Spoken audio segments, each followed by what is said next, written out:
Muito boa tarde, Ian. Muito boa tarde toda a galera da Soberana, todo mundo que está acompanhando aqui a gente. Agradeço demais o convite de estar aqui contigo.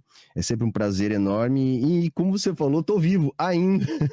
Como nós estávamos falando ali em off, se a campanha tivesse mais 2 semanas, não sei se chegaria ao final.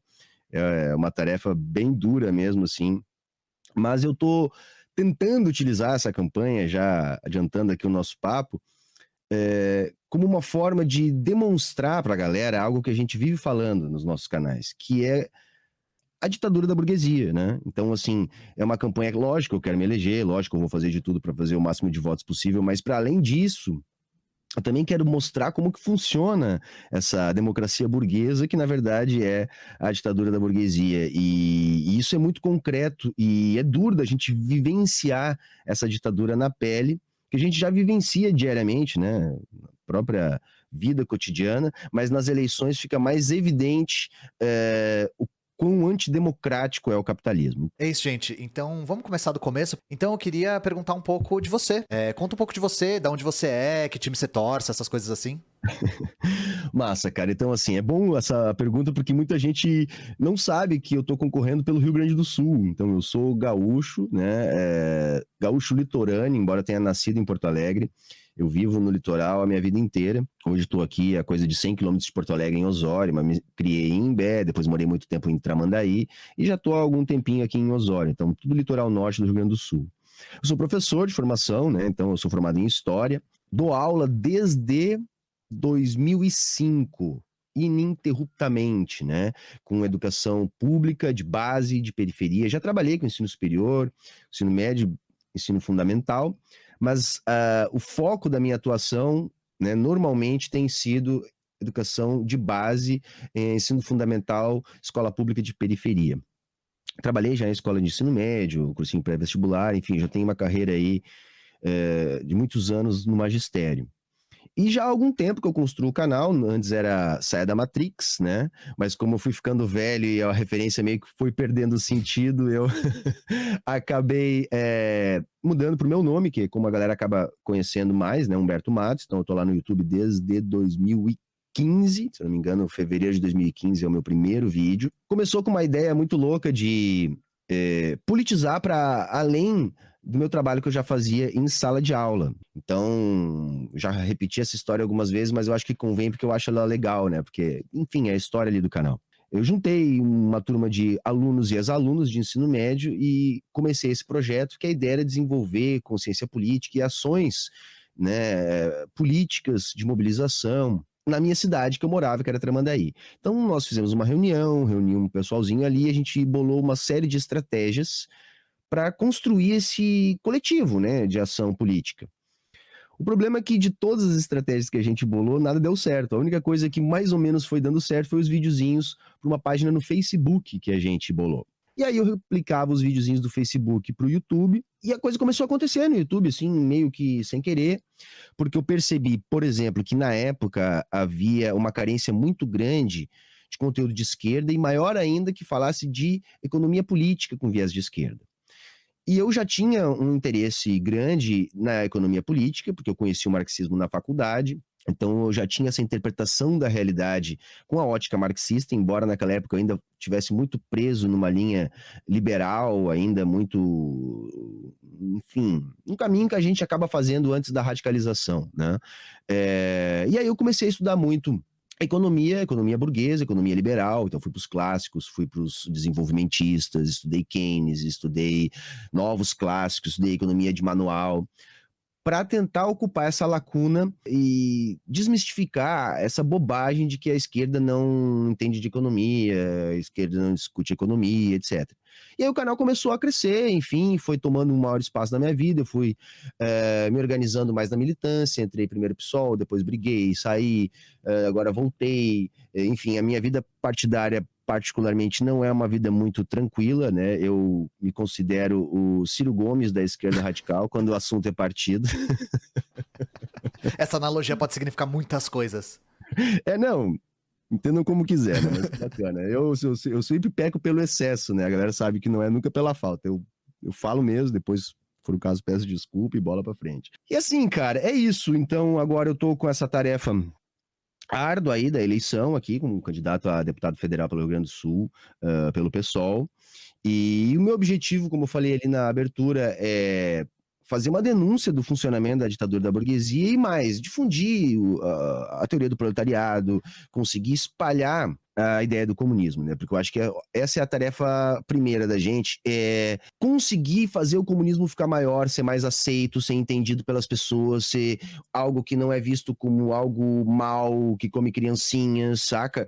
E eu acho que esse é o trabalho de imediato, porque com esse trabalho, aí vem outros trabalhos subsequentes, como, por exemplo, a organização da galera que passa a entender que o comunismo não é mal. Então, essa é um pouco da minha história, mas ao longo do nosso papo aqui a gente pode ir conversando mais sobre ela. E eu queria saber, Humberto, a respeito de marxismo, mais na sua formação. Por quê? Eu sei que a entrevista não é sobre mim, mas eu tive uma experiência muito negativa com o marxismo na universidade.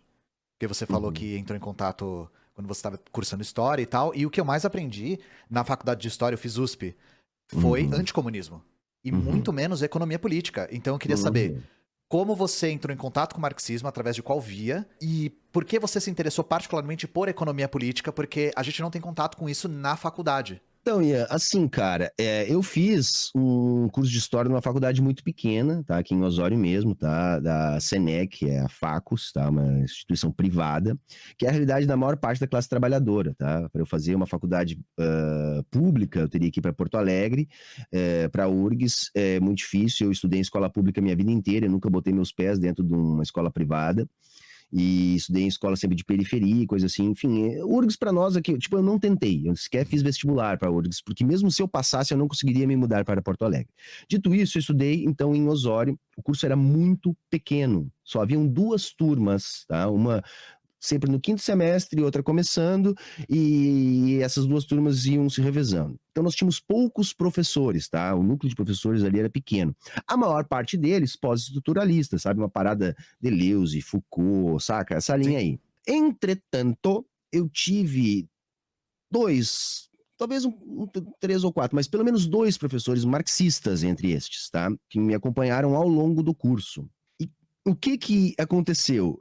Eu preferia a interpretação desses professores, de longe, de longe. Eu sempre fui um cara muito revoltado com a situação material da gente, sabe?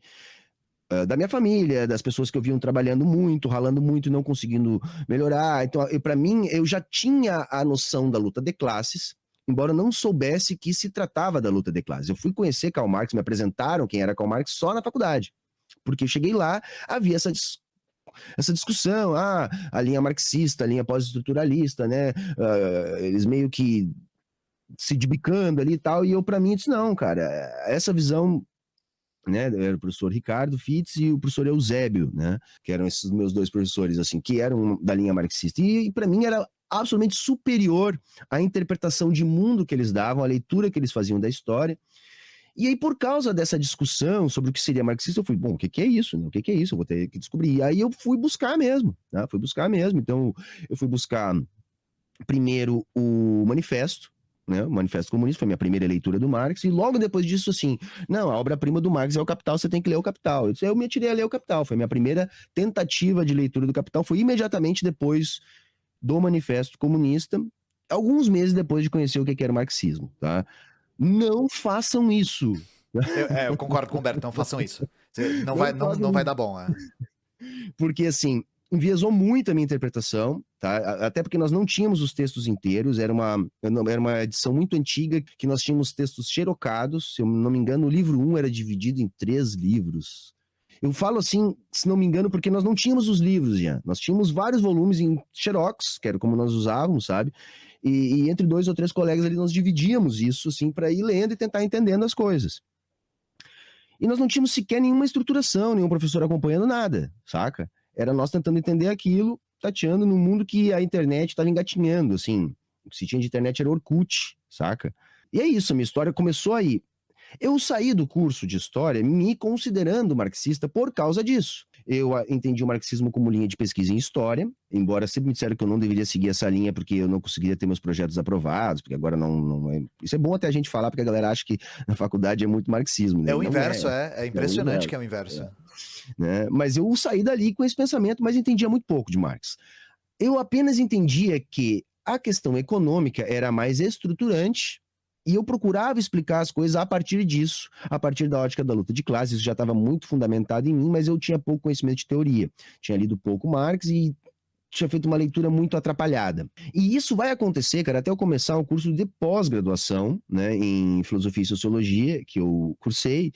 Aí eu retomei algumas coisas desses conteúdos, né, e não só de Marx, mas de outra, muito filosofia. Eu fui muito para filosofia, porque eu estava dando aula no ensino médio de filosofia, por isso, inclusive, eu estava fazendo esse curso de especialização. E aí, de novo, voltei a Marx, mas não só a Marx. Aí foi uma época que eu reli algumas coisas do Marx, li outras coisas diferentes. Por exemplo, quando me apresentaram o 18º Brumário, Ideologia Alemã, ainda uma versãozinha condensada, que inclusive eu sorteei. Foi dessa época toda que eu comecei a ler o que a gente deve ler antes de ler o Capital. Sim, sim. Tá? Foi nessa época aí do curso do pós. Paralelo a isso, estudei muito filosofia, eu tive uma época nietzscheana, tá? Que eu consumi Nietzsche pra caralho, eu sei como é que não lavou a minha mente aquela porcaria toda. Mas hoje eu penso que foi bom também, porque tudo isso foi melhorando a minha leitura. E aí depois veio o canal, foi bem emendando que isso aí o canal, logo depois disso aí o canal. E aí no canal eu comecei as leituras primeiro dos liberais, que nem eu falei, e depois que a galera começou a povoar o YouTube com mais canais de economia mesmo com esse viés liberal, aí sim eu retomei Marx novamente. Aí voltei para o livro 1 do Capital, aí fui para o livro 3 do Capital, né? O livro 2 é aquela porcaria que a gente só lê uns pedaços e pula, né? Porque, enfim, não façam isso também, tá, gente? Mas assim, e aí eu retomei bastante, foi quando eu conheci Lenin, eu sou um leitor jovem de Lenin. Porque até então, na época da faculdade, lógico, eu tinha tido contato, uma coisa ou outra, mas assim, de entender os textos mais elementares do Lenin, foi depois de tudo isso. Aí eu voltei para o Lenin, foi aí que eu comecei a desenvolver a minha ideia sobre moeda, quando eu comecei a pesquisar, tentar juntar as coisas que eu acredito que um dia vai ser o livro que eu pretendo terminar, que é uma tese difícil que eu estou defendendo, então por isso eu botei um pause em tudo isso, porque é um trabalho que eu pretendo que seja um trabalho mais importante da minha vida. Então, tudo isso começou a se formar depois ali, já com uns 3 anos ou 4 anos de canal. E é essa luta que eu venho nos últimos tempos. Então, o marxismo na minha vida é isso, Ian, assim. E ao mesmo tempo, né, cara, conforme isso ia acontecendo, eu também sempre fui procurando me organizar coletivamente para fazer aquilo que eu defendo, né? Infelizmente, eu não consegui achar ainda um flanco de atuação que eu me sinta totalmente confortável. Eu não falo isso de maneira nenhuma, com nenhum tipo de orgulho, né, de ser, enfim, de ter essa dificuldade. Mas foi assim, o marxismo entrou na minha vida e é aquela coisa, depois que a gente é picado pela mosquinha, né, não tem mais volta. Não a gente tem, não consegue ler o mundo de outra forma, caminho sabe? é via de mão única, não tem volta nem a pau, assim. Uma vez que você enxerga o mundo de forma materialista, você não consegue. E principalmente quando você vê análises que não são materialistas, você sente falta de algo. Eu tenho esse problema também, se é que a gente pode chamar de um problema. E aí, eu queria que você falasse um pouco mais do canal. De qual foi a sua experiência no canal, se o canal pra você foi sempre um trabalho com muito foco, ou começou como algo tangencial, depois se tornou uma fonte de renda e tal. Eu queria saber um pouco da trajetória do seu canal, porque o seu canal é bem antigo, talvez um dos mais antigos canais marxistas do YouTube, né?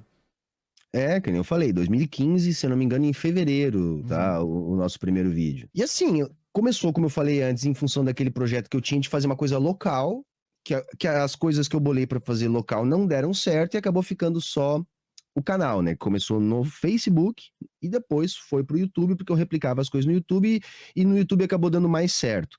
Mas foi tudo meio que por acaso, porque no início eu publicava assim, uma vez por mês, uma vez a cada 2 meses, às vezes 2 vezes por mês, não tinha nenhum compromisso. Sempre foi tudo artesanal demais, era eu fazendo sozinho.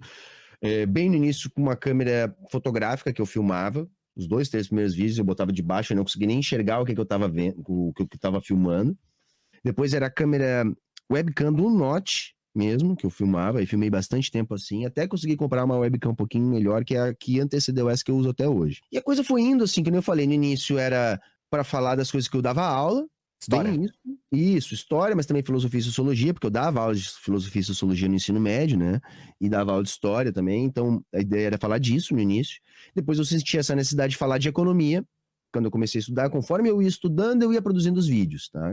Aquela minha série de macro lá foi um divisor de águas, por exemplo, porque ali eu estudei muito, cara, muito. Eu comprei coisa de 3 manuais de economia, comprei livros que eu via os professores indicando na internet, eu fiz um trabalho longo, peguei textos em inglês, fiz uma tradução, e eu não falo inglês fluentemente, tá? Meu inglês é bem porco, então para mim ler textos em inglês eu tenho que usar aplicativos de tradução, é assim que eu leio textos em inglês.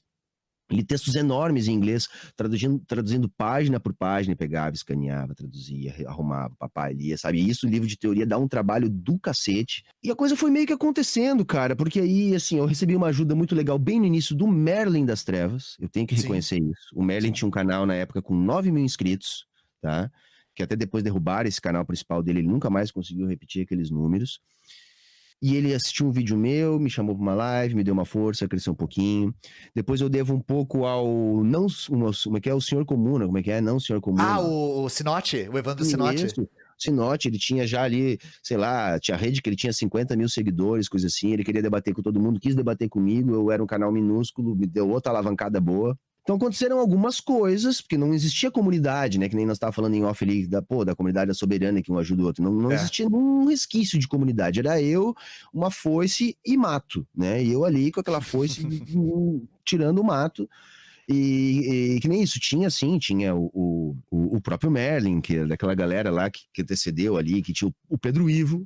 Sim, o Pedro Ivo, sim. Cara, o Pedro Ivo, cara, ele me inspirou a fazer vídeo. Saca? Porque teve, naquela minha época nitiniana que eu te falei, eu tava muito ateuzinho revolts. Sim, saca? todo mundo teve essa fase ateuzinho revolts, né? Exato, então, aí ali tinha o canal do Pedro, porra, e ele trazendo aqueles textos lá, sabe, da Suméria antiga, do Egito antigo, papá, achava do caralho aquilo ali, entendeu?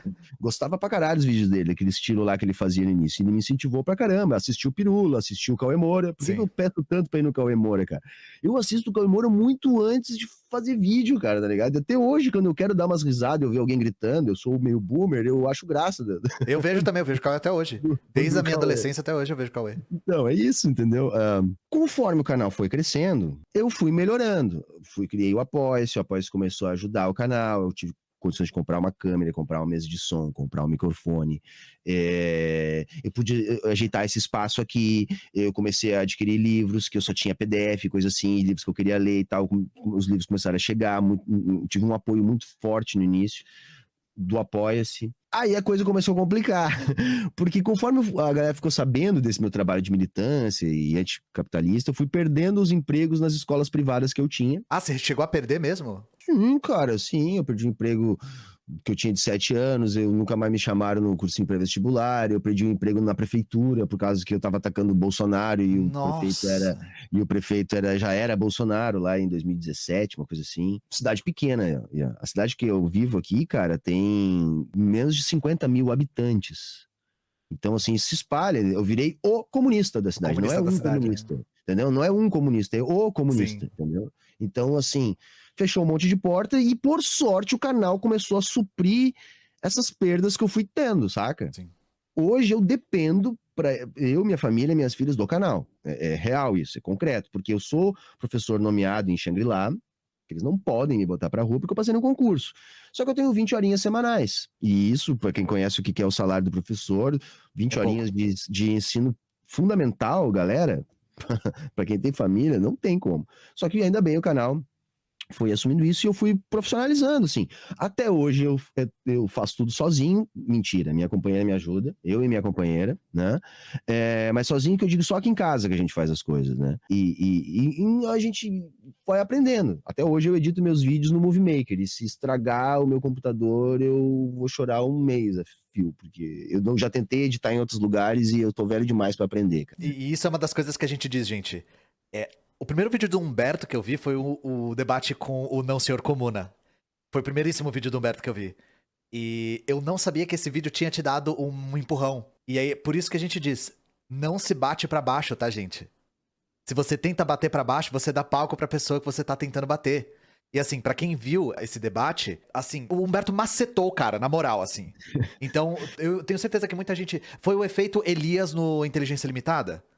Mostrou a insuficiência teórica da pessoa, do interlocutor do Humberto. Então, obrigado aí, Não Senhor Comuna gerou um dos maiores comunistas aí da internet. Eu sei que não era a sua intenção, mas tá de parabéns aí você, né?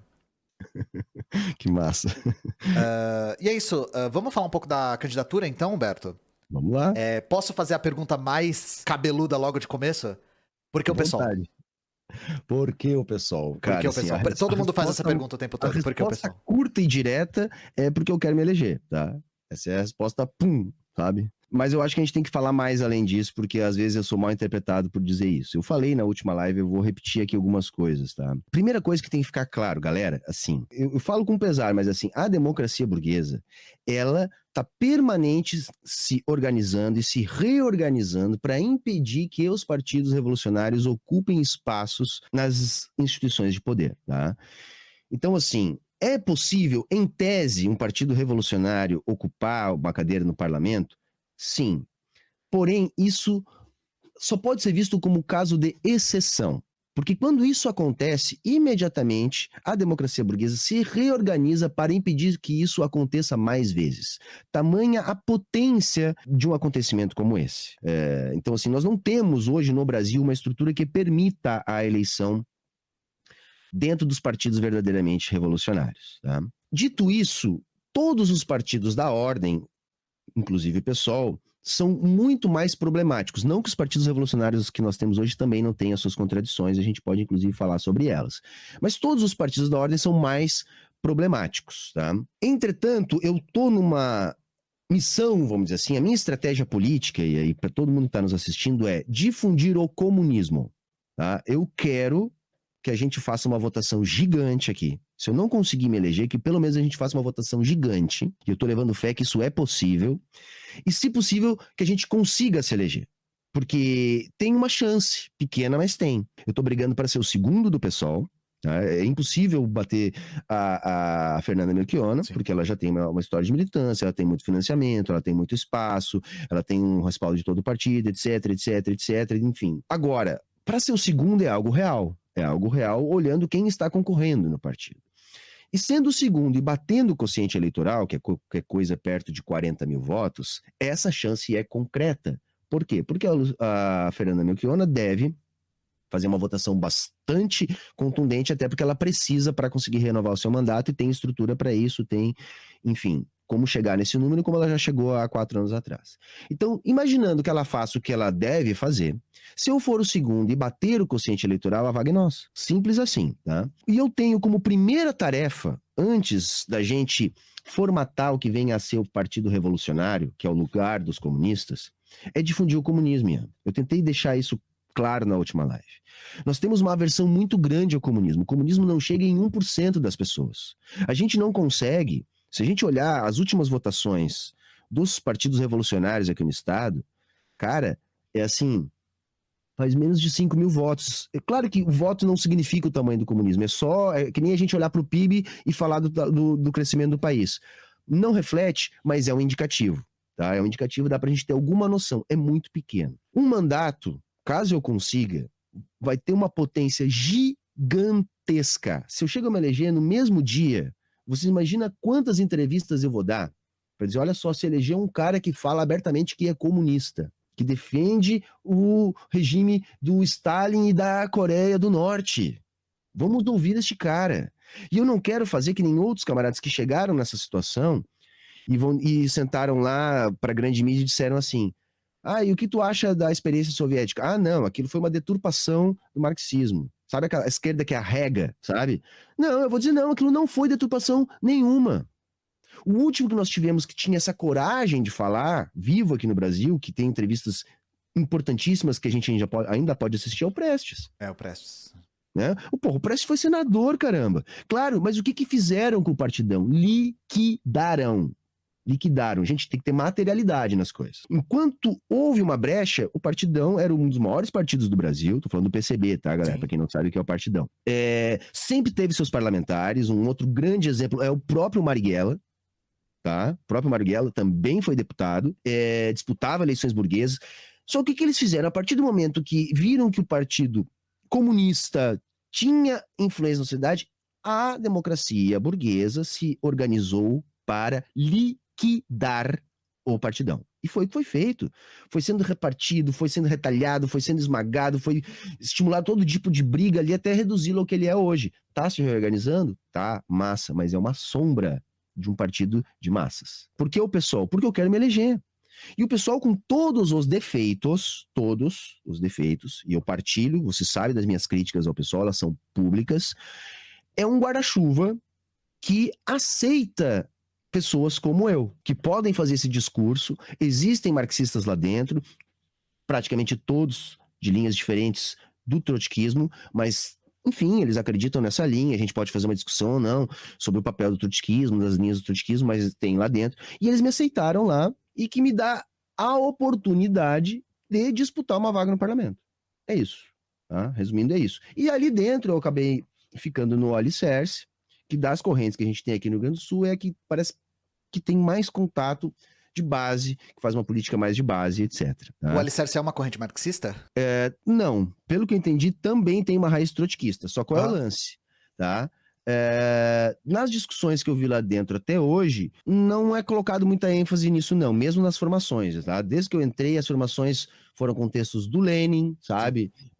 Coisa assim. Não é. Por exemplo, quando você entra na sede do pessoal em Porto, pega a galera do mês, por exemplo. Tem um estandarte gigante da Quarta Internacional, uma cara gigante do Trotsky e uma bandeira da Ucrânia. E uma bandeira da Ucrânia, grandona. Ah, ótimo. Não, beleza, não vou comentar. Então. Isso não tem no alicerce, saca? Não tem. Então, assim, mas embora eu já tenha percebido que sim, que assim, que a raiz também é trotskista. Mas ok, é a mesma coisa. Eu sou grato a eles, porque se não fosse eles eu sequer seria candidato. Depois da eleição eu vou poder falar muita coisa do processo interno, que por enquanto eu tô me preservando. Mas eu quero falar depois, até pra galera entender o seguinte, como que é a democracia burguesa na prática, às verdas, saca? Então o objetivo é esse. Qual é a minha tarefa 01, Ian, tá? E todo mundo que tá aqui nos assistindo. Não adianta, tá? E essa é uma crítica que eu faço às organizações radicais, tá? Não adianta a gente brigar muito pela nossa organização neste momento, onde a aversão ao comunismo é muito grande. A tarefa primeira é a gente conseguir fazer o comunismo avançar. Essa é a minha interpretação, tá? Por quê, Ian? Isso é até uma discussão que até tem um fundo teórico que a gente pode aqui aprofundar ela, até para tu também colocar a tua interpretação em relação a isso. Porque veja, cara, eu como leninista entendo o seguinte, não haverá revolução sem que a condução do processo revolucionário seja feita por um partido de massas, por um partido comunista de massas. Tá? A experiência que a gente tem é essa, e isso vai acontecer. Onde é que eu acho que a gente começa a discordar? Não sei se eu e tu, mas eu e algumas pessoas das organizações. Essa organização que vai conduzir o processo revolucionário, tá? Ela não pode ser idealizada, tá? Ela tem que ser real. E ela não existe no momento no Brasil. O que nós temos são algumas organizações incipientes lutando para, quem sabe, ser essa organização. O que vai determinar qual vai ser esta organização vai ser o desenvolvimento da ideia do comunismo e o crescimento das forças que vão organizando a classe trabalhadora. O que eu estou querendo dizer? Essa organização que vai conduzir o processo revolucionário da Revolução Brasileira vai ser a UP? Vai ser o PCB? Vai ser uma que ainda não existe? Vai ser a união dessas duas? Vai ser a união de várias outras? Eu não sei. No momento não existe. No momento nós temos algumas organizações disputando espaço na sociedade, tentando difundir o comunismo, espalhar a ideia, botar as pessoas na teta do comunismo, tirando da teta do liberalismo e botando na teta do comunismo. Porque se isso acontecer e nós formos bem-sucedidos nessa tarefa, que na minha avaliação deve ser a primeira, as pessoas vão procurar se organizar e neste processo uma organização ou uma união de organizações ou uma nova organização vai se destacar para ter legitimidade e ser a organização de espaço de organização dos comunistas rumo à Revolução Brasileira. Então, nesse sentido, na minha avaliação, não é determinante se eu estou na UP, no PCB ou no PSOL. O que é mais determinante é que eu faça um trabalho gigante e que muitas pessoas venham para a teta do comunismo. Porque se isso acontecer, as organizações vão se beneficiar. E para encerrar essa resposta, que eu acho que esse é um ponto bem delicado da nossa conversa, por exemplo, o Grito dos Excluídos que eu participei ali em Porto, foi ilustrativo. Ilustrativo. Mais de 20 camaradas vieram até mim apertar minha mão, me dar um abraço, pedir para tirar uma foto. Repetiram rigorosamente a mesma frase. Eu me radicalizei por causa do teu canal, por causa dos teus vídeos, por causa das tuas indicações de leitura. Hoje eu tô organizado na UP. Hoje eu tô organizado no PCB. Todos esses camaradas, nenhum vai votar em mim. Por causa da organização e do nível de organização que eles já têm. Então, reparem, o meu trabalho, independente de estar no PSOL, no PCB ou na UP, tá produzindo isso, entende? Tá produzindo isso. Então, vejam, se eu conseguir explodir, crescer, fazer uma votação gigante, esse processo vai se acelerar, eu vou ser mais uma pessoa. E aí a gente tem que ir para a concretude da realidade material. Seria mais bacana que o Humberto tivesse numa organização, seria mais bacana que nós... Saca? Aí nós estamos caindo no erro dos liberais. O que concretamente a gente tem aqui no Rio Grande do Sul? Concretamente aqui no Rio Grande do Sul, o comunista de maior projeção sou eu. Concretamente é isso. A realidade material posta é essa. Se alguém tem que liderar este processo para fazer este trabalho aqui no Rio Grande do Sul, não é o Humberto que está dizendo isso, é a realidade material que está dizendo isso. Então, seria melhor que se fosse de outra maneira? Seria melhor que o PCB tivesse condição de fazer um deputado, uma deputada, ou que a UP? Seria, mas isso é idealismo. Concretamente, o que nós temos de mais possível é a minha candidatura. E aí eu fico, por isso que eu fico um pouco chateado quando os camaradas não conseguem entender sobre uma desculpa muito justa de fazer um debate público, como os camaradas do PCB que fizeram aquele artigo que eu achei oportunista, tá? Uma desculpa justa, perdem a mão de fazer a avaliação de conjuntura. Eu tenho 150 pessoas contra mim de todos os níveis de influência que vocês podem imaginar nessa campanha. Desde o micro nível local, de onde eu moro, até estruturas nacionais de partido. Aí vem o fogo amigo, para conseguir se colar junto num momento onde eu estou tentando ganhar mais evidência nas redes e fortalecer o nome, e assim, colando-se junto ali para vencer os seus problemas de dificuldade de financiamento, de apagamento, enfim, problemas que não sou eu que imponho ao PCB. É a democracia burguesa que impõe ao PCB. Então eu achei descabido aquilo, até porque se pegou duas falas minhas, e tu sabe muito bem disso, Ia, porque tu já sofreu na pele isso, da parte das perguntas dos vídeos, porque uma coisa é o vídeo que a gente estrutura, coisa que a gente se prepara para falar. Quando chega na parte das perguntas, é onde a gente está mais suscetível a falar bobagem. Porque a gente repete o que o chat coloca ali, vem uma coisinha ali, e foi nessa parte que eu teci aqueles comentários, eu tava putaço aquele dia, porque eu tinha tido acesso ao site do TSE e tinha visto a desigualdade da repartição das verbas públicas para as campanhas, e eu tô... Agora tá bem, porque, cara, a minha campanha tá arrecadando bastante, mas naquele dia lá eu tava meio apavorado. E fazer aquela crítica ali, de camaradas que eu sempre defendi, eu fiquei, sim, chateado com aquilo. Achei desnecessário e achei um erro de interpretação de estratégia política, porque não adianta agora, eu acho válido, né? Acho super válido, que cada um da sua organização defenda a sua organização. É normal, o PCB vai se defender, o UP vai se defender, é normal. Mas a minha interpretação de fora disso tudo precisamos primeiro fazer o comunismo crescer e depois cada uma dessas organizações que está lutando para se defender vão brigar para saber qual que vai ser, ou se vai ser uma união, ou etc, qual que vai ser a que vai conduzir o processo revolucionário. Então é isso, cara, assim, a ideia é achar uma brecha na democracia burguesa que me permita construir um mandato, porque eu acho que isso vai ser bom para o comunismo como um todo, vai ser bom para todos os comunistas do Brasil, inclusive para a galera da UP e do PCB. Então, essa é a resposta. E se você me permite um comentário, Humberto, claro. Por mais que as pessoas não concordem com a tática do Humberto, é importante que nós não criemos antagonismos entre nós, tá? Porque eu não acredito que e isso é uma opinião pessoal, que a tática do Humberto é antagônica à tática dos outros partidos, seja o PCB, seja a UP.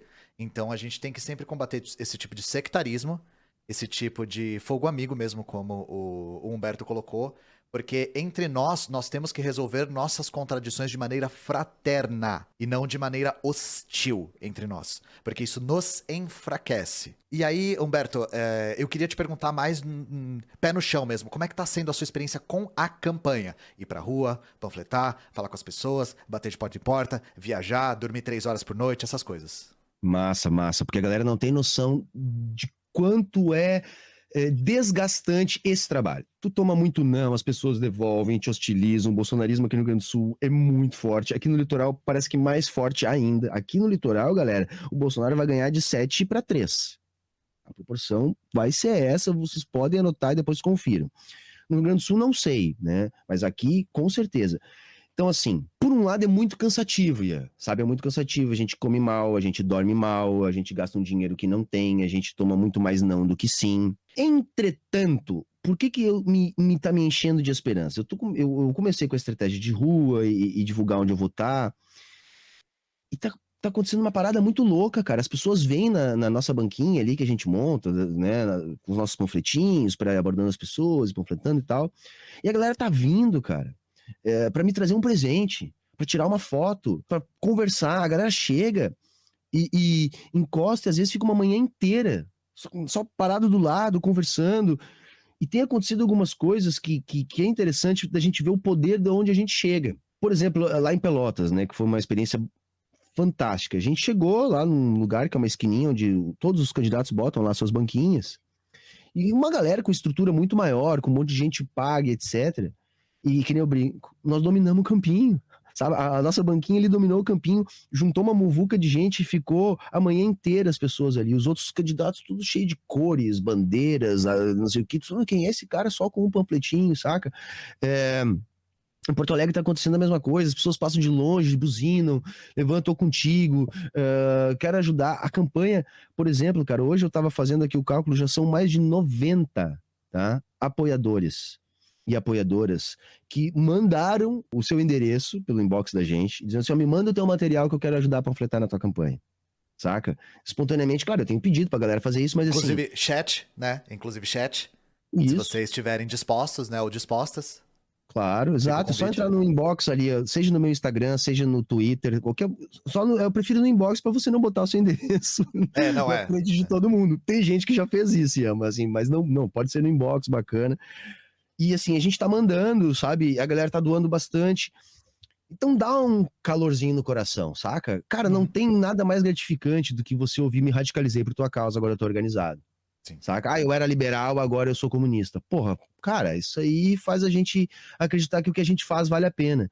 Então a gente tá chegando cada vez mais longe, a campanha tá crescendo, é mais gente pedindo material, é mais gente pedindo pra gente visitar a cidade. E no meio de tudo isso tem muita troca, tem muito debate. Porque, como eu disse, a estratégia da banquinha, a galera vem e fica conversando. Então não é uma questão assim, eu vou te entregar um panfleto e eu vou embora. Isso também tem, porque a gente tem que ter volume, tem que ganhar escala se a gente quer se eleger. Mas para aquela galera que quer ouvir, o que eu tenho me dedicado muito a fazer, tá? E quem já foi na nossa banquinha sabe que é verdade o que eu tô falando. Eu tento ser o mais solícito possível, de falar, de tentar trocar, sabe? De ouvir, de dar atenção para as pessoas, saca? Porque para muita gente... às vezes eu vejo as pessoas emocionadas de conhecer a gente. Os jovens vão tirar uma foto com a gente tremendo, assim, nervosos. Poxa, eu não acredito que eu tô do lado do Humberto. Calma, cara, sou só eu, meu. Eu sou um cara que nem tu e nem sou tudo isso. Sabe? Mas ao mesmo tempo, olha a potência que tem isso. Olha como que isso vai se reproduzindo, saca? Então, assim, cada vez que eu chego em casa muito cansado, cada vez que eu fico puto com toda a parte que eu chamo de politicagem que tem por baixo, que é aquela coisa assim que a própria legislação eleitoral acaba nos impondo, tá, galera? E eu tenho denunciado isso, e não é uma crítica a fulanos e fulanas, tá? Não é pessoal. Mas vejam, a legislação eleitoral brasileira coloca os candidatos do mesmo partido numa dinâmica onde os primeiros adversários são os colegas de partido. E isso envolve uma disputa de poder. Poder, para nós marxistas, significa recursos materiais, estrutura para militância, enfim, espaços de poder de fato. Então a galera se digladeia.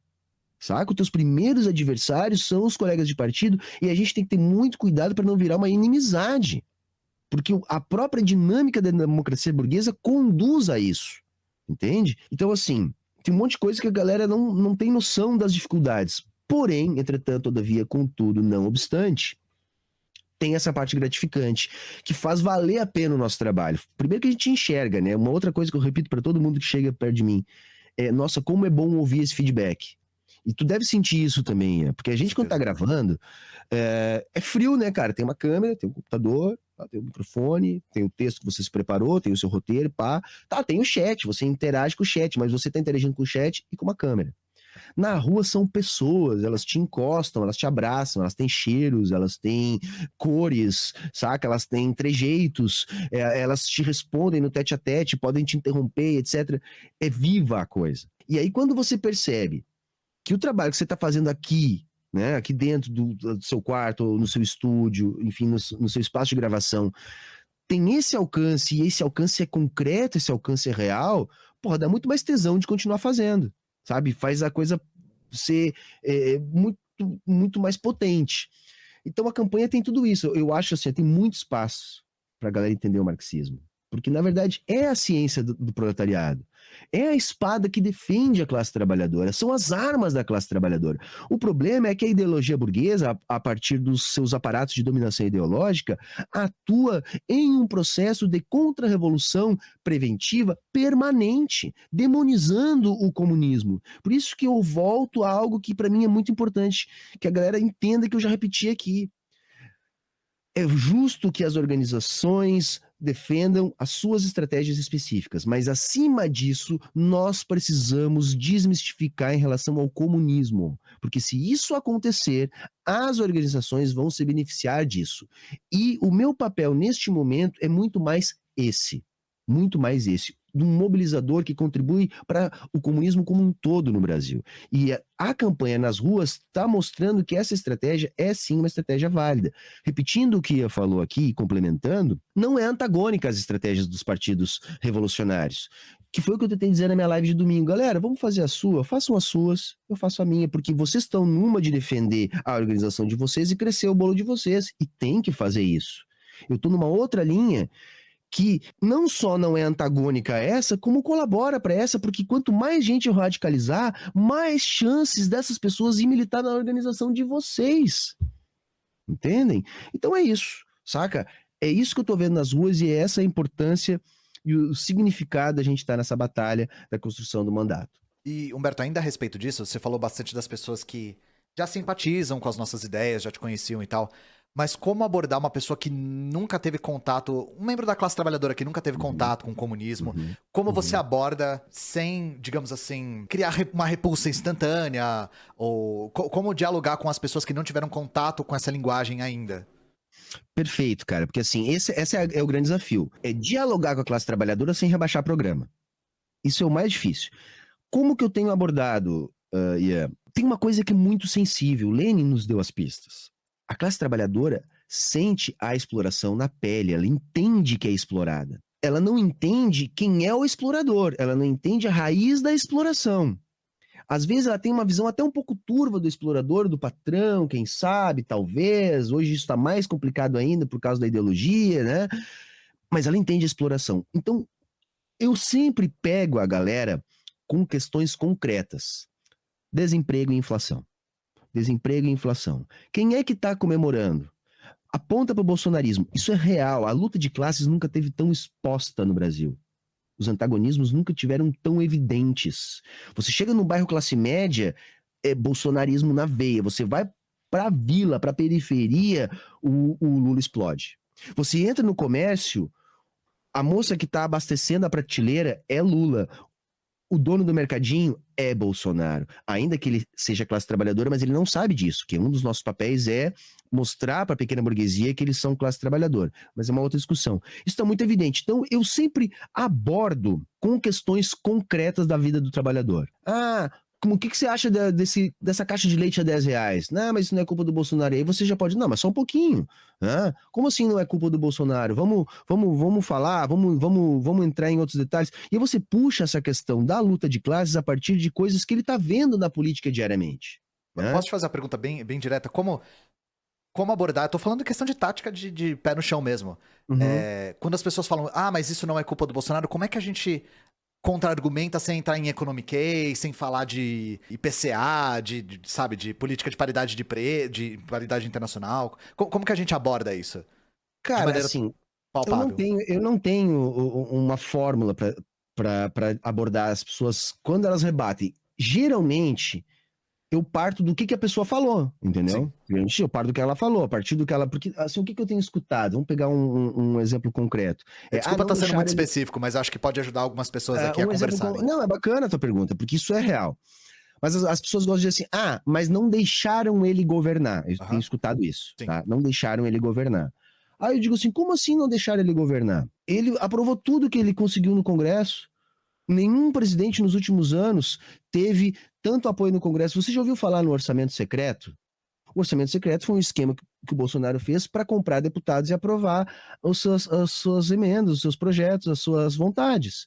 Então não é verdade que ele não foi deixado ele governar. Mas o STF está contra o Bolsonaro, outra coisa que eles repetem. Eu digo, não, o STF não tá fazendo nada de muito diferente do que ele sempre fez. O STF sempre teve a mesma postura em relação ao Lula. Quem é que prendeu o Lula? Não foi o STF? Pois é, mas na época do Lula o desemprego chegou a 4%. O Brasil crescia 7% e o salário mínimo subia acima da inflação todos os anos. Entendeu? Ela não concorda contigo imediatamente, mas ela escuta uma outra versão diferente daquela que escuta no WhatsApp. Sim. Então ela já dá um choque de versões, né? O que já é um começo, né? E outra coisa que eu tenho notado, não adianta partir para o enfrentamento direto. O Bolsonaro é isso. Não, leva na boa. Por isso que eu te perguntei, porque eu acho que partir para o enfrentamento você espanta a pessoa leva na instantaneamente. Risada. Isso, leva na risada, diz não, né? Quando tem uns que não tem conversa. Tem uns que não tem conversa, sim. E não adianta, porque se você tentar conversar, você vai arrumar uma hostilidade no meio da rua, pode ser até perigoso, dependendo da situação. Agora, alguns não, e tem uma galera muito perdida, cara, é um bagulho louco. Por exemplo, assim, eu tenho contado essa história porque eu acho ela bem icônica, tá? Chegou um tiozinho pra nós numa banquinha e disse o seguinte...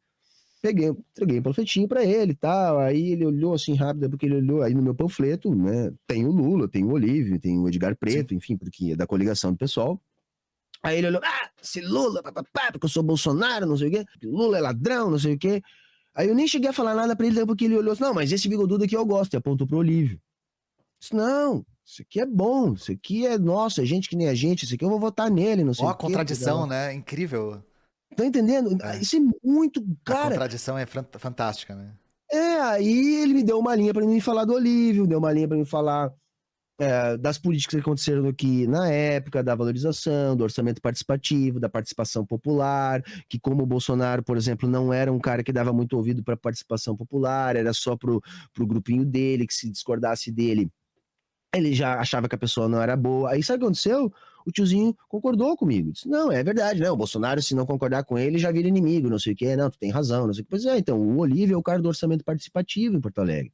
Que hoje os orçamentos, que a grana que vai ser destinada dentro do município, é definida lá pelos políticos. O Olívio teve a ideia de, em vez dos políticos decidir isso, fazer assembleias populares e deixar o povo decidir onde é que vai colocar o dinheiro da prefeitura. Aí ele, poxa, isso aí é legal mesmo, né? Porque aí é o pessoal do bairro mesmo é que sabe o que precisa mais. Entende? Tem como entrar. Não é fácil, mas a gente tem que ir tateando a partir daquilo que a gente vai tendo como retorno. E é isso que eu tenho tentado fazer aqui, cara. Tem que ter muito traquejo, né? Mas acho que a dica que fica, né? E é uma coisa que eu sempre apliquei também, partir pro enfrentamento. Chamar o Bolsonaro de racista, fascista, misógino, não funciona, tá, gente? Por mais que seja verdade, a gente tá falando em questões práticas aqui, isso não funciona. E a gente quer que funcione antes de qualquer coisa. E não funciona também, sabe o que não funciona? É esse apelo à democracia. Mas isso comunistas já não fazem, né? Pra salvar a democracia, galera, para a galera que tá na rua ralando, classe trabalhadora, mais ferrada. Nunca teve democracia aqui, democracia. Não mudou nada, é vida que segue, tá tudo igual. Onde é que eles sentem? Eles sentem o seguinte, tá tudo mais caro, o emprego tá precário, é tudo PJ, não se tem mais carteira assinada, não tem mais concurso público. Isso aí, quando tu puxa a conversa, aí a galera responde na hora, é isso aí mesmo, tá, tá certo. Agora quando tu fala, o Bolsonaro é contra a democracia, isso aqui, mas não tá tendo eleição aí. Mas o Bolsonaro boa resposta.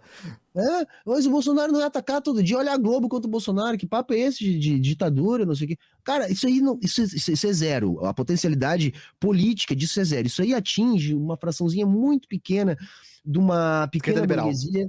A esquerdinha liberal, aquela galera que sabe, que dá bom dia pro sol, gratiluz, papapá. Essa galera até... Mas essa galera, desculpem, assim, é uma galera que tem uma sensibilidade no sentido de pregar uma moral, assim, superior, mas tem a vida relativamente tranquila, saca? Então, por isso que essas coisas pegam mais nessa galera. Agora, pro trabalhador ferrado mesmo, outra coisa, as pautas anti-opressão, por que elas funcionam, tá? Quando você vai falar da luta dos negros, das mulheres, dos LGBTs, dos indígenas, dos imigrantes, dos ciganos, quando você vai falar, né, dos povos de terreiro, aí a galera sente mais. Por quê? Porque o Bolsonaro, ele ataca muito essa galera, né? E fortalece os grupos que atacam eles. Então, quando você vai defender essas pessoas, né, que estão nessas lutas anti-opressão, aí também funciona. Mas aí não é um apego à democracia em abstrato. É porque essa galera piorou a vida deles mesmos nos últimos 4 anos, né?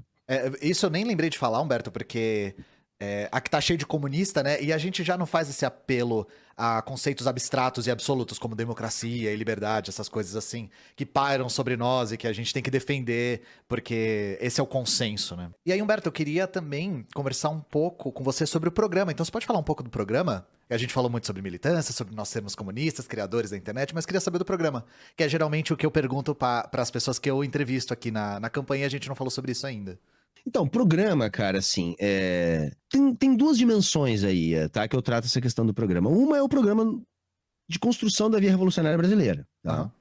Então, isso seria o programa de fato, tá? O programa de fato é esse. E aí, o que eu penso?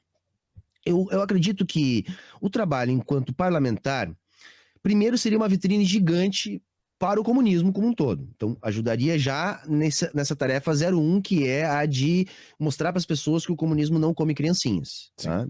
Então, essa é a primeira parte. Segunda parte, enquanto programa também, é abrir um flanco de luta real, concreta. Eu tenho um sonho de trazer aqui para o Rio Grande do Sul os centros socialistas. Por quê? A gente fala muito da eficácia da estratégia dos evangélicos no Brasil. E não adianta a gente apenas criticar que eles têm um projeto de poder tal, ou que eles manipulam as pessoas assim, ou assado, que tem grupos muito ruins, outros nem tanto, etc. Para além dessa discussão, a gente tem que entender o seguinte: aquilo funciona porque eles têm um trabalho permanente nos bairros de periferia. Eles estão lá o ano inteiro oferecendo acolhimento, oferecendo... enfim, eles ganham uma confiança da comunidade, porque eles são da comunidade, eles estão na comunidade, eles vivem a comunidade, eles acolhem a comunidade. E eu acredito que a gente tem que ter ferramentas desse tipo também. Evidentemente laicas, porém que defendam o socialismo, que mostra que aquilo ali são germes da ideia socialista. Tá? E eu acredito que com um mandato fica bastante mais fácil de viabilizar isso. E eu gosto da realidade material para falar das coisas. Essa ideia, que não é uma ideia original nem revolucionária, era uma ideia que a gente ouvia muito, por exemplo, nas palavras do professor Alisson Mascaro, que eu tenho certeza que aqui a galera gosta muito, mas que só se tornou realidade porque juntou-se com o gabinete do Glauber. O Glauber, quando esteve aqui no Rio Grande do Sul conversando comigo, a gente pôde tomar um café juntos e ter uma conversa privada, assim, de estratégia, etc. Ele me deu toda a caminhada, tá, de como construir isso. E hoje são vários centros socialistas no Brasil inteiro. Resumindo para vocês, galera, sem um apoio parlamentar, isso não seria possível. Esses centros socialistas não existiriam, ou não existiriam todos, ou pelo menos a maioria não existiria. Então, esse tipo de coisa é programa. Olha, como é que nós vamos colocar células socialistas nas periferias? Como é que nós vamos abrir essas portas? Outra questão que muito se fala, quando fala, mas tu te eleger dentro do pessoal, tu vai te degenerar. Porra de exercício de futurologia, né, galera? Não, vamos falar sério. Então, isso aí é um argumento típico dos liberais. É a mesma coisa que dizer, não, o socialismo, quando chegar lá, vai se degenerar. É isso? É o mesmo argumento, É rigorosamente o mesmo argumento. Eu digo, é rigorosamente o contrário. Se eu chego a me eleger, galera, a galera não tem noção do que é o tamanho do mandato. Se eu chego a me eleger, todas as pessoas do pessoal podem me odiar, elas vão ser obrigadas a negociar comigo em paridade de armas. E eu vou poder impor a minha visão de mundo, a minha tática. Vamos dar um exemplo concreto, vamos para a realidade. A gente é marxista, não vamos esquecer disso. Eu não vou me lembrar especificamente agora, mas houve, nessa última legislatura, 1 ou 2 vezes, onde o Glauber foi voz dissonante do voto coletivo do pessoal na Câmara. Sim. Tá? E por que o Glauber pôde fazer isso? Porque ele tem mandato. Ele bate com o pau em cima da mesa, olha aqui, ó, galera, ó, eu penso diferente, ok, vocês têm esse entendimento, eu tenho outro, eu vou votar de outro jeito, eu vou fazer de outro jeito. Simples assim. Se eu tiver um mandato, imagina, serão 2 deputados federais aqui do Rio Grande do Sul, pelo pessoal, se eu me eleger. A estratégia da Fernanda vai ser a estratégia do mês, ok? Eu vou ter um flanco para criar uma outra, para dizer, não, onde for para bater junto com ela, a gente concordar, nós vamos bater junto. Onde for para divergir, nós vamos divergir. Então, assim, eu vou construir a minha própria linha de programa, que basicamente é a disseminação do comunismo, da estratégia de organização da classe trabalhadora, sem rebaixar-se. Vou dar exemplos concretos, tá? Eu já ouvi, nada pessoal, tá, gente? Por favor. Tanto o Manuela Dávila quanto o Ciana Genro fugirem do enfrentamento àquelas perguntas mais incômodas da grande mídia em relação ao comunismo. O comunismo matou melões. Isso me incomoda muito também, eu confesso pra você. Incomoda, entendeu? Assim, veja, repito, não é nada pessoal contra as camaradas, tá? Não, nem falta alguém que não recue. Isso que diga assim, não, é isso mesmo. Primeira coisa que já não é Coreia do Norte, é Coreia Popular. Já vamos começar por aí. E daí a gente já vai, porque senão a gente vai se rebaixando, sabe? Vai se rebaixando, daqui a pouquinho a gente tá falando comunismo baixinho assim, embaixo da mesa. Como se tivesse vergonha, né? Não tem vergonha nenhuma. Vamos discutir. Teve problemas no período do camarada Stalin? Teve. Vamos discutir isso a sério? Vamos limpar essa discussão? Vamos falar também que depois da queda da União Soviética, a expectativa de vida caiu 10 anos na Rússia? Vamos falar que, como você bem lembrou lá no programa do Cauê, do plano emprego em todas as experiências socialistas? Vamos falar dessas coisas? Vamos falar que os problemas que são atribuídos ao socialismo, na realidade, são problemas do capitalismo? Porque o socialismo nasce dos escombros do capitalismo. Minha estratégia lá foi essa. Foi não recuar em nenhum momento e falar em termos concretos históricos. Foi a minha tática. Então, assim, isso é um ponto em termos de programa. O outro ponto é assim, enquanto atividade parlamentar. Em termos de, eu vou lutar por tal lei, eu vou fazer tal proposta. Galera, tem duas dimensões nessa discussão. Uma é ok, eu posso propor várias coisas. Agora vamos ter o pé no chão. Dificilmente alguma coisa que eu proponha vai ser aprovada. Porque é a concretude do parlamento burguês. E ele é feito para não aprovar nada das nossas questões mínimas de programa. Não estou nem falando de questões mais elevadas de programa, estou falando de questões mínimas, tá? Como, por exemplo, taxar grandes fortunas, que é um troço que eu acho que todo mundo concorda. Então, o que eu tenho prometido? Eu tenho prometido a lutar por todas essas pautas. Então, é taxar grandes fortunas, é uma política de industrialização que dialogue com a realidade do nosso planeta, né? Que então a gente trabalha com uma reorganização da infraestrutura já pensando em energias limpas, falo em organizar, por exemplo, a defesa da agricultura familiar contra o latifúndio, lutar pela reforma agrária, lutar pela descriminalização da pobreza, das drogas, contra o encarceramento em massa, por câmeras nos uniformes das polícias. Estou citando, sim, coisas que vocês vão encontrar, por exemplo, lá no meu Instagram, que são as minhas propostas. Essas propostas, tá? Eu tenho colocado elas assim, bandeiras que eu vou lutar. Vou lutar por essas coisas, vou defender essas coisas, vou defender, por exemplo, lutar contra as privatizações, vou lutar contra a autonomia do Banco Central, vou lutar, que uma das principais bandeiras que eu tenho é disputar o orçamento com a burguesia. Porque a luta de classes também se dá lá. A luta mais importante no Congresso é a luta pelo orçamento. A burguesia faz o quê? Ela vai nos seus representantes com os seus lobbies e disputa até a última gota de sangue o orçamento público para esmagar a parte do orçamento voltada para políticas públicas, para emprego e renda, para desenvolvimento, para diminuição da desigualdade social. Então eu vou lá para disputar isso, vou lá disputar o orçamento com a burguesia, vou ser um representante da classe trabalhadora disputando fatias do orçamento. Pense em coisas assim concretas, galera. Um deputado federal tem milhões de reais por ano para destinar à sua base. Isso é muito mal utilizado pela direita. Agora pensem, se nós utilizarmos isso para o desenvolvimento das nossas causas. Isso é muito potente, cara. Isso dá para canalizar esses recursos. Então, assim, eu vou lutar como assim, norte principal. Falar de comunismo, falar de socialismo, fazer o enfrentamento, desmistificar e construir os centros socialistas.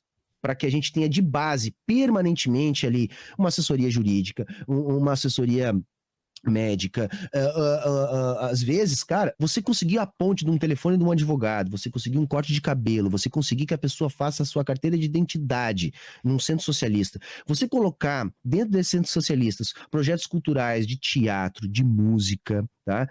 Você cria vida dentro do bairro. E aí o bairro inteiro começa a perceber quem são as pessoas que estão tocando isso, começam a criar relações de afinidade, começa a ter cumplicidade e paralelamente a isso, a gente vai criando espaços de discussão do socialismo. Daqui a pouco já tem uma biblioteca lá dentro, daqui a pouco já tem um cursinho, daqui a pouco já tem uma roda de conversa sobre socialismo paralela a essas outras atividades que vão fazer com que a gente se aproxime das comunidades. Então esse é o meu programa principal, é espalhar os centros socialistas e difundir a ideia de que o comunismo é bom. O comunismo ele só é ruim, como diria mestre João Carvalho, para as elites do capitalismo. Porque para os trabalhadores ele é sempre bom, né? Então é isso que nós vamos difundir. E para além disso, travar todas as lutas em defesa dos interesses da classe trabalhadora e com viés anti-imperialista, que também é importante, porque eu defendo que nós somos internacionalistas, mas eu defendo um nacionalismo econômico no sentido de enfrentar a necessidade do grande capital internacional de manter a transferência estrutural da riqueza daqui para lá. Você sabe que eu sou um cara que é adepto da teoria da dependência. Sim. Então, para mim, a posição do Brasil enquanto país agroexportador, ela é parte da necessidade do grande capital de continuar mantendo um polo mais produtivo e assim essa dinâmica de transferência da riqueza produzida daqui para lá. Então eu defendo um nacionalismo no sentido de quê? De desenvolver as nossas forças produtivas, mesmo que no capitalismo, né, para a gente romper com esses processos. Né? E eu acho que isso também não tem contradição nenhuma com a construção da via do socialismo, porque a gente também tem que entender que o socialismo é a superação do capitalismo. Né? Eu acho que desenvolver forças produtivas no capitalismo, melhorar as condições de vida da classe trabalhadora, também devem fazer parte do nosso programa. Né? Então é isso, e assim, em termos de que eu quero defender, de quais são os meus objetivos com a eventual construção do mandato, são esses os objetivos. E eu não sei se você concorda comigo, Humberto, de mesmo que nós não tenhamos correlação de forças, principalmente porque o parlamento é estruturado para que nós não tenhamos, né, para aprovar esse tipo de projeto, nós ao menos pautamos o debate, não deixamos o debate na mão da direita. Claro. A gente joga luz em cima do problema e faz com que isso seja discutido, mesmo que em termos negativos por parte da direita. Mas isso é, de uma certa maneira, forçar o debate. Então, eu particularmente acredito que isso é uma coisa muito positiva também. A própria candidatura à presidência da República do Léo e da Sofia tem mostrado que isso também pauta o debate, em um certo ponto, e força a direita a debater os nossos termos, as nossas demandas, mesmo que de maneira negativa. Com certeza, com certeza. Isso que eu digo, que é lutar as boas lutas. Né? Lutar as boas lutas e você botar esse debate, né? Por exemplo, uma coisa que eu já incorporei às minhas propostas aqui, que logo vai sair card lá no Instagram, é a proposta da camarada Sofia da redução da jornada de trabalho. Isso para mim, esse é um debate... Porque os liberais ficam malucos com isso, sabe? Claro. E aí a classe trabalhadora olha e fala... O quê? Mas existe a mínima possibilidade disso acontecer? Porque o capitalismo nunca vai te prometer que você vai trabalhar menos. Exato, exato. E eu não tenho vergonha nenhuma de dizer, não, colei da camarada Sofia mesmo, porque nós temos que ser assim entre nós. Aquilo que é bom é para ser difundido. Aquilo que é bom para ser difundido. Então, assim como eu colei do camarada Glauber a proposta de garantia de emprego, né? Garantia como o Estado como empregador de última instância, que ele já tá pautando lá no Congresso, também vou pautar esse tipo de coisa. Então, veja, as boas lutas eu vou estar pautando, porque eu quero mostrar que é possível. Agora, a gente não pode dizer assim, eu vou mudar isso, porque o político de direita adora dizer isso, né? Não, isso aqui eu vou mudar quando eu for... mudar isso daí. Não é assim, vou mudar isso daí. Antes eu tivesse esse poder, chegar lá, não, agora é o seguinte, galera, todo mundo vai trabalhar 30 horas semanais, e é isso mesmo, tá? Não interessa, nós vamos fazer a reforma agrária, agora perdeu o Playboy, essa galera do latifúndio aí, vamos investir aqui na agricultura familiar, vamos recuperar os estoques regulatórios de alimento, massa, seria massa, mas não é, né, galera, não é assim. E Humberto, vamos falar um pouco de conjuntura? Então eu queria saber sua opinião a respeito de algumas coisas. Eu sei que você fala muito sobre isso no seu canal e tal, mas eu acho que ter tudo isso numa entrevista só é pertinente para essas eleições. Então, a gente tem denunciado muito a iminência de um golpe no Brasil, pelo menos a tentativa de um, né? E como você avalia o andar da carruagem desse golpe, principalmente após o 7 de setembro? Eu queria saber sua opinião. Massa, cara, assim, eu tenho repetido o seguinte, nós já estamos num processo de subversão da ordem burguesa normal, vai. Isso já começou ainda antes do que eu classifico como um golpe contra a Dilma. Só que a gente, quando fala em subversão da ordem burguesa normal, a gente tem que entender que existem vários níveis disso, tá? Quando fala em golpe, não necessariamente vai ter uma sargentada, os tanques vão estar na rua, vão fechar o Congresso e o STF, e o Bolsonaro vai ser um novo Führer. Não necessariamente isso vai acontecer. né? Isso é no limite, isso é extrapolando, né? Agora, uma coisa é certa. O nível de comprometimento do Bolsonaro e do bolsonarismo e das Forças Armadas por trás disso tudo, porque eu também tenho sublinhado que este governo não é do Bolsonaro, e sim dos militares, o Bolsonaro é um representante dos militares, trata-se de um governo militar, o nível de comprometimento dessa turma toda, ou pelo menos de parte muito significativa dessa turma toda, é muito grande para que eles não tentem nada. Então eles vão tentar um programa máximo, que é sustentar um tapetão, uma virada de mesa e coisa do tipo. O que eu tenho visto nos últimos tempos é que está cada vez mais difícil que eles consigam isso. Porque eles precisariam de uma conjuntura que desse margem para isso. Eu vou tentar explicar melhor. Olha só, não é necessário, galera que está aqui nos acompanhando, não é necessário que o Bolsonaro tenha nem maioria do povo, nem maioria da burguesia, nem maioria dos militares. Basta que ele tenha, nem apoio internacional, basta que ele tenha frações desses apoios e que estas frações estejam dispostas a ir até as últimas consequências. Por quê? Porque a burguesia, em linhas gerais, não tem medo de golpe, de aprofundamento, de fechamento de regime. Ela pode ficar em compasso de espera. Frações significativas da burguesia podem ficar em compasso de espera para ver quem vai ganhar essa disputa entre o Lula e o Bolsonaro e depois se juntar a quem ganhou essa disputa. Isso só é possível, esse compasso de espera da burguesia, porque o projeto do PT não é um projeto revolucionário, também é um projeto de gestão dos interesses da burguesia. Então a parada dessa burguesia que fica em compasso de espera é a seguinte: olha, nós vamos ver se o Bolsonaro vai conseguir esse golpe ou não, se o Bolsonaro vai conseguir se eleger ou não, ou se o Lula vai voltar ou não. E depois a gente vê quem é que ganhou, quem é que ficou no poder, e a gente vai lá com o nosso lobby, com os nossos parlamentares e se insere nesse governo e faz com que esse governo atenda os nossos interesses. Então eles podem esperar, eles não precisam se comprometer. Quem está se comprometendo mais com o Bolsonaro é uma parte da burguesia que é uma baixa burguesia. Tá? É uma burguesia jovem, sabe? É uma burguesia muito bem simbolizada por figuras caricatas como o velho da van. Sim. Saca? O velho da van, ele não é um cara de família quatrocentona milionária, que tá acostumado com as estruturas de poder e que sempre esteve sentado na mesa do grande poder. Esses caras, de fato, esses estão em compasso de espera. Sabe? Essas figuras não interessam se for o Lula. Se for o Lula, eu vou governar com o Lula e o Lula vai governar para mim, como foi antes. Então esse é o primeiro ponto. Não é porque o Bolsonaro não tem todo o apoio das massas que ele não pode dar um golpe. O que me preocupava mais era, olha, tá havendo essa movimentação desse grupo que precisa de uma virada de mesa porque está muito comprometido e não está havendo uma movimentação de enfrentamento a essa iniciativa. Isso estava me preocupando mais alguns meses atrás. Porque, como eu disse, a grande burguesia pode esperar e depende de quem está com o Bolsonaro de se movimentar nesse sentido ou não. Se quem está com o Bolsonaro está se movimentando nesse sentido, como de fato está, como que se resiste a isso? A força antagônica, que está nesse espaço de disputa de poder, mesmo que para gerir os interesses da burguesia, tem que reagir a isso. Se não houver resposta a essa ação, fica mais fácil para o Bolsonaro conseguir essa virada de mesa.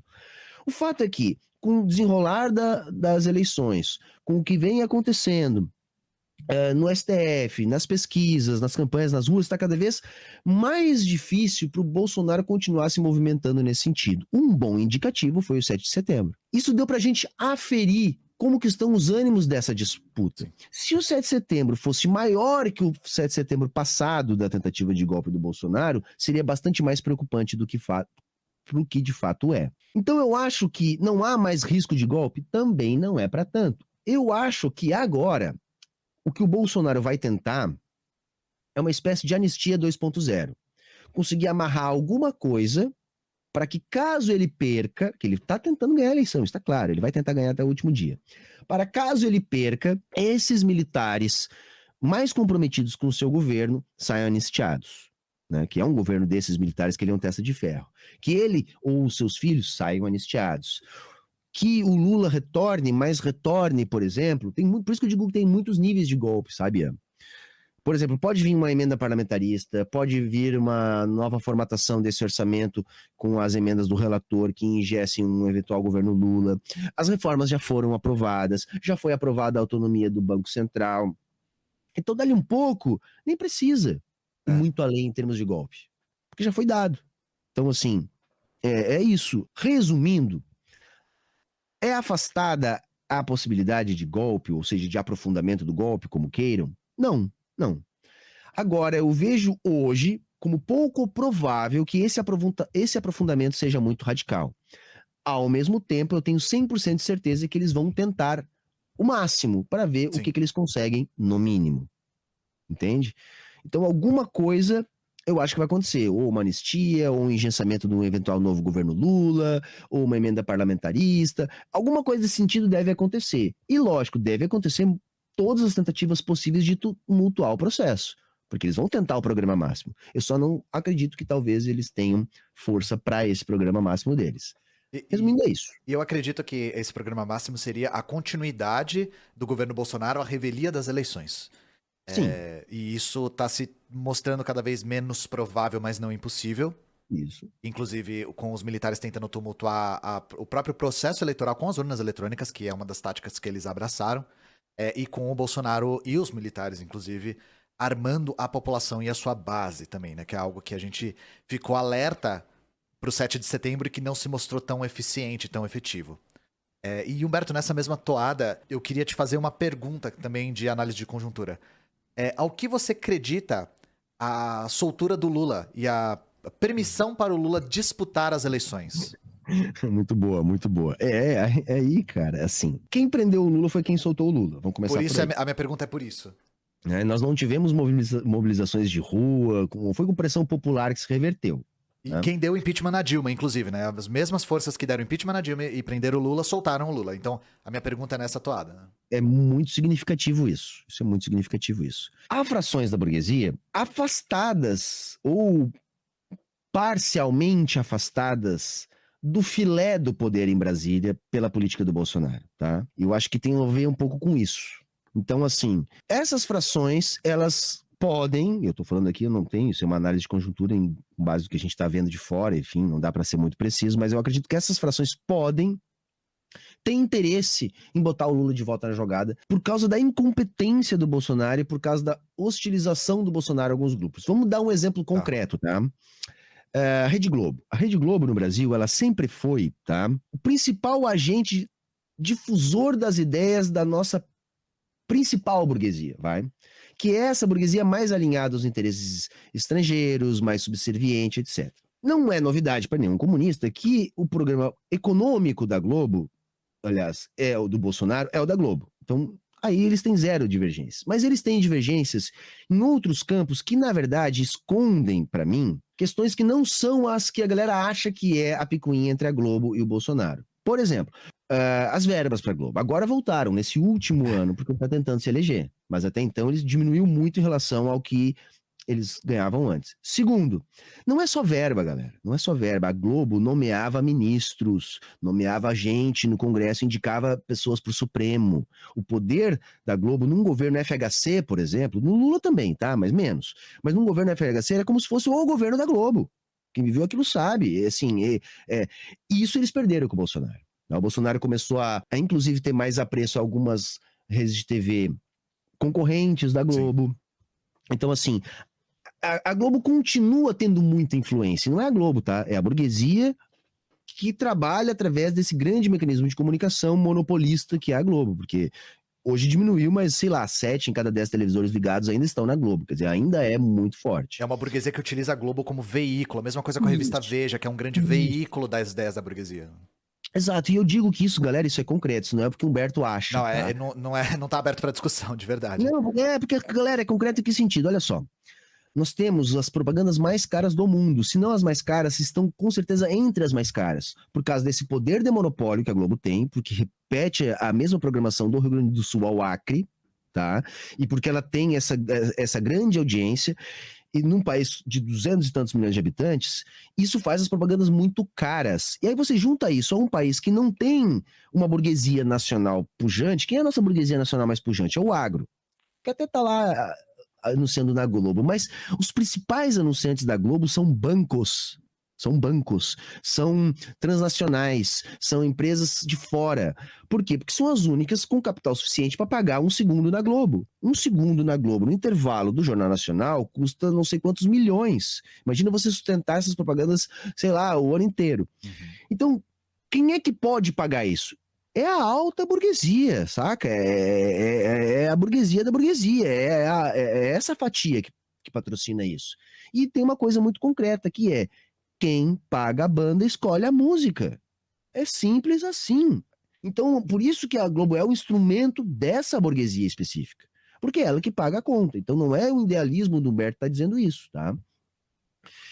E antes, como eu disse, era uma questão mais direta, porque o Bolsonaro, ele só está levando a cabo essa política neoliberal porque ele foi convencido disso, conseguiram colocar lá o Paulo Guedes e tal, e aí botaram como é que é enfim, introduziram a figura Paulo Guedes ali, né, no ideário bolsonarista para garantir os interesses da classe dominante. Mas fora isso, ele é um cara errante. O Bolsonaro, ninguém controla ele. Só os militares que conseguem fazer isso. Entendeu? Então, assim, ele acaba atrapalhando os negócios de frações da burguesia. Então, respondendo à tua pergunta, agora resumidamente, para frações da burguesia, talvez seja necessário que o Bolsonaro tenha uma força antagônica por causa da sua própria postura. E por isso, talvez, quem sabe, essa mesma burguesia ou essas frações da burguesia que tiraram o Lula da jogada estão botando ele de novo na jogada agora. Então acho que é por aí o caminho, né? Sim. Por isso que eu digo assim, eu não me decepciono com o Lula, e é muito simples, porque eu não crio expectativa. Só se decepciona quem tem expectativas, entendeu? Então é isso. Vai ser bom? Vai. Eu acho que é o seguinte, para derrotar o bolsonarismo, tem que derrotar o Bolsonaro. Primeira coisa é importante. É importante, vai ser um golpe no bolsonarismo, que é o fascismo da nossa sociedade, etc. É importante. Eu acho que pode representar algum freio nas medidas neoliberais mais vorazes, por causa que o Lula não pode desconstituir completamente a sua base eleitoral, o PT conta com isso, né? Então eu acho que representaria sim algum freio neoliberal. Mas veja aí, todos que estão aqui nos assistindo, o grande conjunto de reformas estruturais foi feita pelos neoliberais de 2016 para cá. Nós tivemos reforma da Previdência, reforma trabalhista, teto de gastos, independência do Banco Central. Pronto, então se o Lula voltar e não privatizar mais nada, não fizer mais nenhuma contra-reforma, ele vai ser um freio neoliberal, que nem eu tô dizendo que vai ser, mas aquilo que tinha que ser feito do programa dos liberais já foi feito. Como a gente abaixou a régua, né? Exato. Claro que se Bolsonaro continua, eu acho que mais coisas vão ser feitas, tu entende? Eu acho que mais coisas podem ser feitas. Eu acho que piora a situação. Agora, é no máximo isso, é um freio e uma passada de régua numa situação já bem ruim. Não é nem fazer algo, mas é não fazer. É parar de fazer, né? Mas dado que a gente passou por um período tão grande de exceção, digamos assim, vamos chamar de exceção porque nós tivemos eventos extraordinários, o impeachment da Dilma, a prisão do Lula para impedi-lo de ganhar as eleições, né? Com tanto de reformas que a burguesia conseguiu aprovar, não me surpreenderia que essa mesma burguesia não se incomodasse nem um pouco com a volta do Lula, né? Porque o Lula não tá fazendo acenos tão claros para com a reversão dessas reformas. Esses acenos são sutis. Titubeante, vai titubeantes, volta, sabe? Morde, assopra, fala, aí a galera, opa, não é bem assim, não sei o que, né? E isso é muito do Lula, sabe? Assim, e de novo, eu não me decepciono com isso, porque isso é o que ele sempre fez. Sim. Sempre não, o Lula lá do início dos anos 80 era diferente, mas gente... sempre desde que ele se tornou presidente, ele sempre fez isso é fato. Isso. Então assim, é isso, entendeu? Botou o Alckmin ali, agora é camarada Alckmin, porra, eu tenho vergonha, mas assim... nossa senhora, eu quero morrer. Tem gente, cara, e assim, ó, outra coisa que a galera, isso serve pra galera da esquerda radical que tá construindo as suas organizações, que eu vou falar. O petismo é muito forte. Eles, nas ruas a gente vê, é muito forte. Eles defendem, eles sabe, assim, é uma questão... É um pragmatismo elevado à enésima potência que a gente tem que ter cuidado como vai tratar com essa galera, porque, no final das contas, eles se dizem camaradas, estão com a gente e tal, mas eles são convencidos. E aí eu repito uma coisa toda a live. Isso é ruim? É ruim. O PT é um freio para todo o comunismo no Brasil? Mas nós não podemos idealizar a superação do PT. Nós vamos ter que superar o PT por nossos méritos, porque nós não podemos acreditar que o PT vai dizer assim, não, agora bacana, nós vamos abrir espaço aqui para vocês virem, porque nós não queremos mais dominar a esquerda no Brasil. Isso não vai acontecer. Nós vamos ter que superar eles, e eles se organizam para se manter nessa condição de hegemonia, que nos atrapalha. Mas assim, eles são muito fortes. Por isso que eles conseguem chegar ao cúmulo de defender o camarada Alckmin. E defendem, assim, a menor vergonha, sabe? E, bom, a gente tá vendo aqui até na internet, tem uns assim que a gente fica, meu Deus, cara, não é possível, não precisa tanto, tá? Então, tipo assim, fica quietinho. De defesa ao Alckmin, né? É uma coisa que, né, não precisa gostar. A gente pode aceitar, mas não precisa gostar. A gente, né? Eu não, mas enfim. Eu não, mas enfim, eles podem gostar, mas não precisava se rebaixar tanto, é isso. Mas aí, isso é uma pergunta. Você levantou uma pergunta que eu queria saber mais. De que forma você avalia que o PT atravanca o nosso projeto, digamos assim, né? De que essa pseudo-social-democracia rebaixada atrapalha o nosso processo de difusão entre a classe trabalhadora. Porque isso é fato, Humberto. A classe trabalhadora se vê muito representada na figura do Lula e do PT. De acreditar que o PT realmente é um projeto popular, né? Que nos representa por conta da melhoria de qualidade de vida material mesmo da época do governo do Lula e da Dilma. E aí, de que forma isso, né? Consegue minar o nosso trabalho. E aí uma outra pergunta. Você acredita que o PT tem minguado com o tempo? Que ele se estabilizou entre... que substituiu militantes por eleitores e que agora está numa, digamos, numa direção de minguar daqui para frente? Assim, primeiro, por que o PT nos atrapalha? Nos atrapalha enquanto comunistas, tá? Porque o que acontece? O PT não é um partido revolucionário.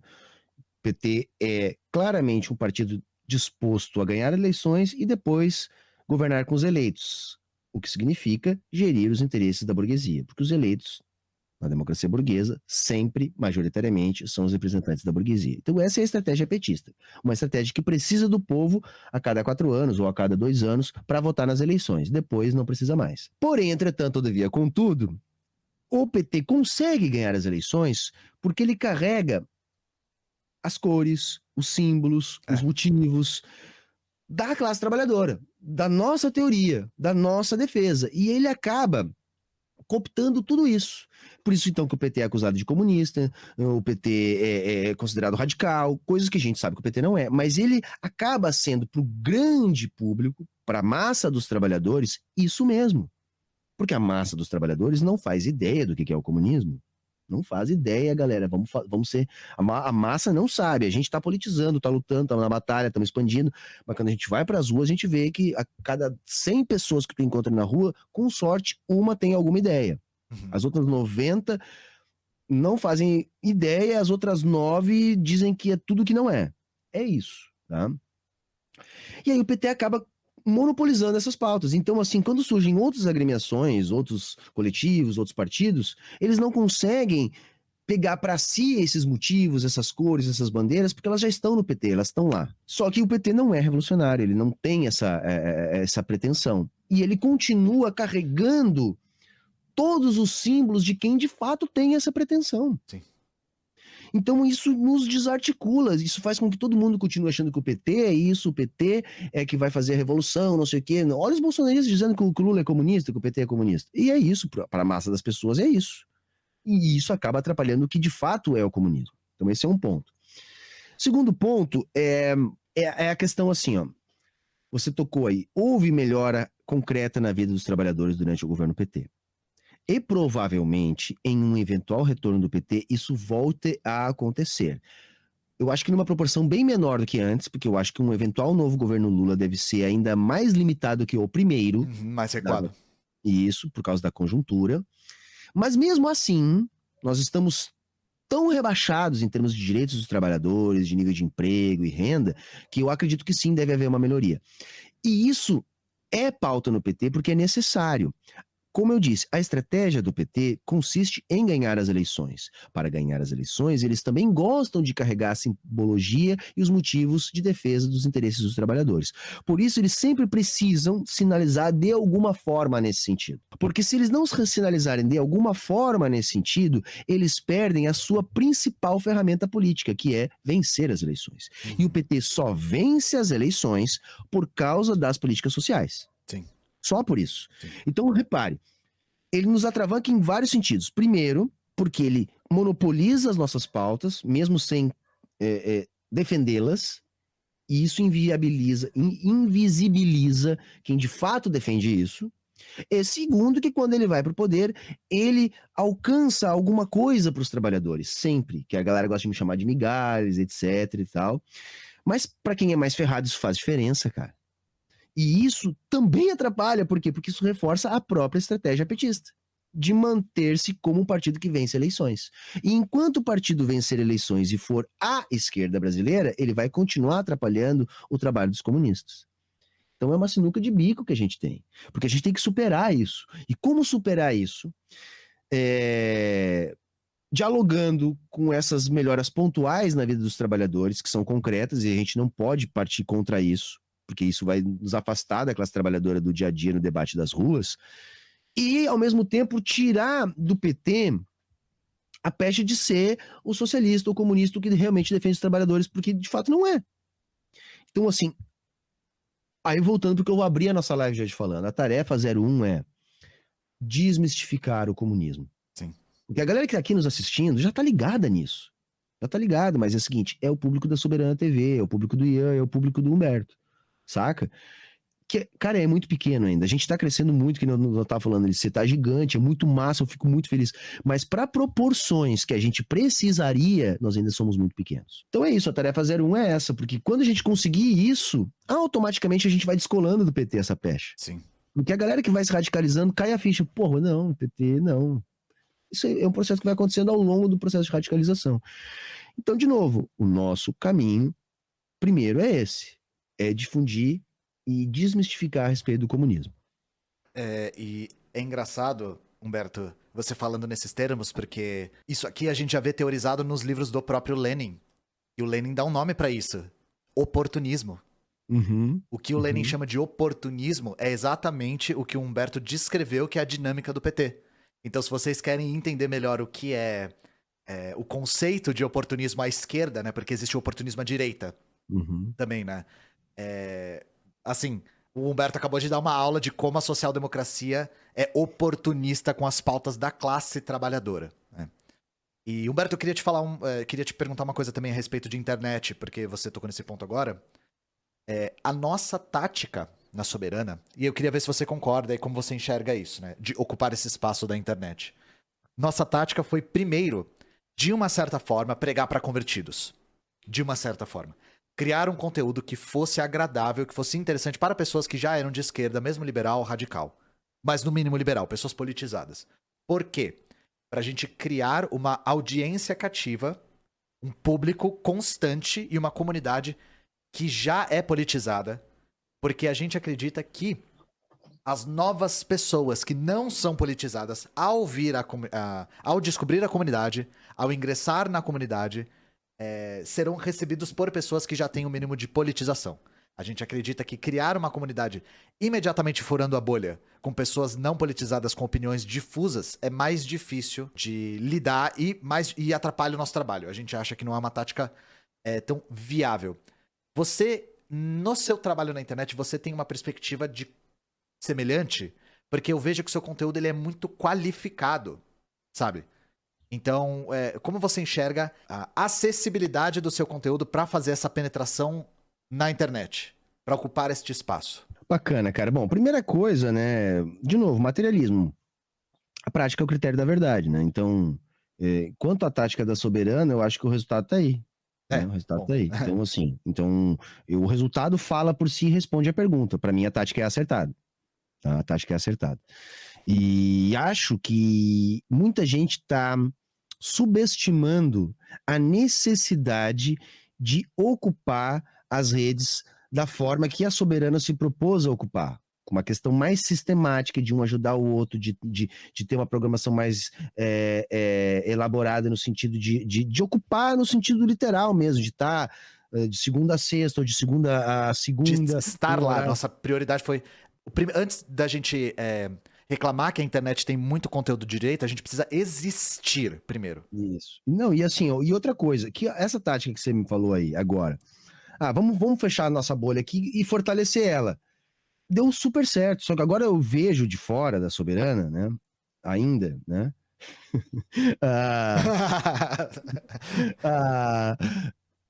que agora eu acho que vocês já podem voar mais alto. Aham. Eu acho que agora já tá na hora de vocês começar, eu de fora dando pitaco, azar. Foda-se, pô. Mas você tá certo, a nossa leitura é essa. Começar assim, olha, pô, nós construímos até aqui, eu acho que agora nós temos que começar a estruturar como que nós vamos daqui para além.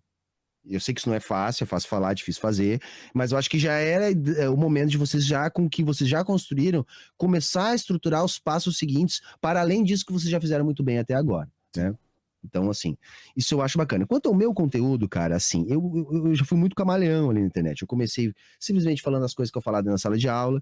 Depois, quando eu comecei com a economia liberal, eu aprofundei muitas paradas. Eu fui para coisas que a galera estava estudando lá na graduação, às vezes nem na graduação, às vezes na pós-graduação. Super especialização. Né? Isso. E aí aquilo ali fechou num nicho muito nichado no meu canal. Entretanto, e eu acho que todos nós aqui temos ciclos de produtividade, tá? E eu acho que eu já passei do meu ciclo mais produtivo. Por quê? Porque eu li muita coisa e agora, para eu continuar naquele nível de produtividade, eu precisaria tirar, sei lá, um ano sabático, que eu não teria como me alimentar. Eu tô chegando nesse nível também.